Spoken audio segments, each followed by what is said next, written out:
So guys, for the first step, you're going to head over to search and type in check for updates. Click on it. And now once you're on this, you're going to click on check for updates. Make sure that your computer is fully up to date. And now for the second step, you're going to head over to search again and type in CMD. Now you're going to run it as administrator. And then click on yes. And now once you're on this, we're going to type in SFC /scan now and then click on enter. And now you're going to run the scan. Wait for this to load.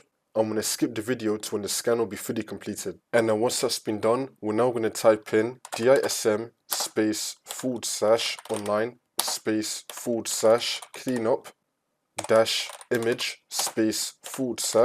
/restore health and then click on enter again. You now want to run this scan as well. Wait for this to load.